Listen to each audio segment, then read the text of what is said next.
முதலில் பார்க்கக்கூடிய ராசி மேஷ ராசிக்காரர்கள். மந்திராலயம் செல்வதும், மாதத்தில் ஒரு வேலைக்கிழமை முருகனையும் குருவாக நினைத்து வழிபாடு செய்வதும் இல்லை ராகவேந்தரை வழிபாடு செய்வதும் சிறந்த பரிகாரமாக காணப்படுகிறது.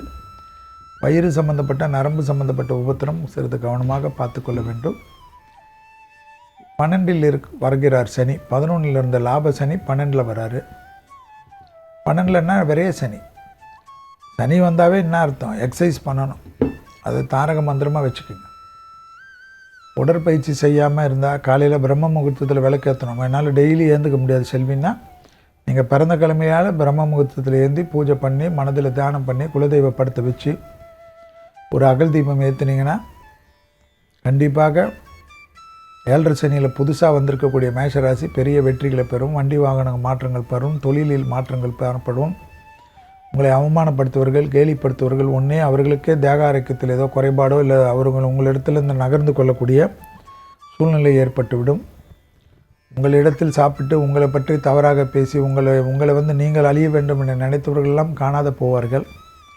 இதெல்லாம் இந்த 7.5 சனி உங்களுக்கு கொடுக்கக்கூடிய நன்மைகள் என்பதை ஞாபகத்தில் வைத்துக் கொள்ளுங்கள். கிட்டத்தட்ட 27 வருஷமாக இருந்த பாதிப்பெல்லாம் நிவர்த்தி ஏற்படும். ஆச்சரியமாக இருக்கும்.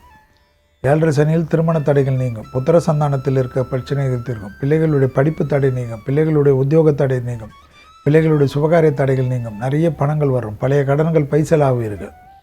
வீடு கட்டுறது, நிலம் கட்டுறது, அதை கட்டுறது, தொழிலை மாற்றுறது, புது தொழில் தொடங்குறது, ட்ரஸ்ட்டு தொடங்குறது, கோசாலா தொடங்குறது, தெய்வ திருப்பணிகள் தருவது, கோயில் கட்டுறதெல்லாம் நிறைய நினச்சிருப்பீங்க.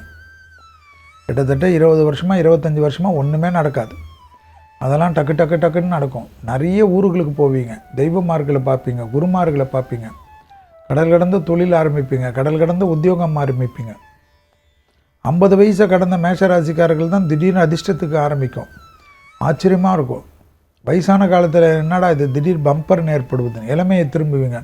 நல்ல மருத்துவர் கிடைப்பார். நல்ல மருந்துகள் கிடைக்கும். ரொம்ப நாளாக தொந்தரவு கொடுத்து இந்த தேக ஆரோக்கியத்திலேருந்து முழுவதுமாக விடுபடுவீங்க. நல்ல எக்ஸசைஸ் பண்ணுவீங்க.